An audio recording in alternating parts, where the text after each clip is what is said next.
انتظم محمد السيد لاعب وسط الفريق الأول لكرة القدم بنادي الزمالك في مران اليوم الاثنين الذي أقيم على استاد الكلية الحربية استعداداً لمباراة مودرن سبورت المقبلة في مسابقة الدوري الممتاز.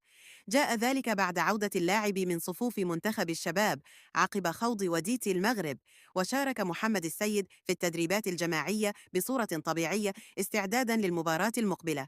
واستأنف الفريق الأول لكرة القدم بنادي الزمالك تدريباته مساء اليوم الاثنين على استاد الكلية الحربية استعدادا لمواجهة مودرن سبورت المقرر لها يوم الخميس المقبل على استاد هيئة قناة السويس في الجولة الثالثة لمسابقة الدوري الممتاز. واجتاز الأنجولي شيكو بانزا الاختبار الطبي الذي خضع له اللاعب قبل المران تحديد موقفه من المشاركة في التدريبات الجماعية.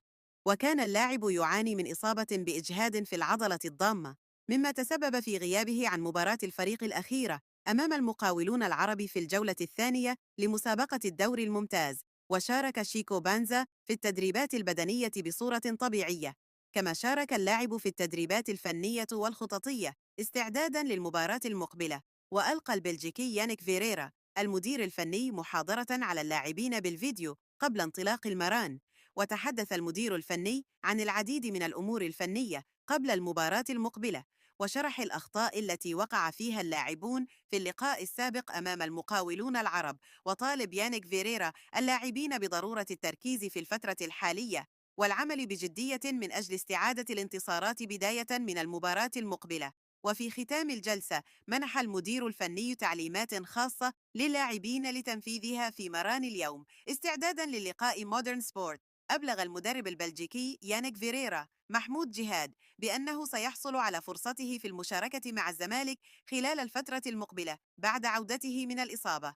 وتشير التقارير الصحفية إلى أن محمود جهاد طالب تحديد مصيره مع الزمالك والحصول على فرصته في المشاركة بالمباريات بعد أن أصبح جاهزاً من الناحية البدنية والفنية عقب تعافيه من إصابته. شارك النجم أحمد فتوح لاعب الفريق الأول لكرة القدم بنادي الزمالك مساء اليوم الاثنين في ميران الفارس الأبيض الجماعي استعدادا لمواجهة مودرن سبورت القادمة. وجاء ذلك عقب انتهاء اللاعب أحمد فتوح من البرنامج التأهيلي الذي خضع له في الفترة الماضية، بالإضافة إلى تقدمه باعتذار لمجلس إدارة نادي الزمالك وإدارة الكرة عما بدر منه في الفترة الأخيرة، بجانب التزام أحمد فتوح بالقرارات التي أصدرها مدير الكرة تجاهه في الفترة الماضية، والتأكد من جاهزيته بدنياً للمشاركة في التدريبات. كما شارك أحمد فتوح في التدريبات البدنية مع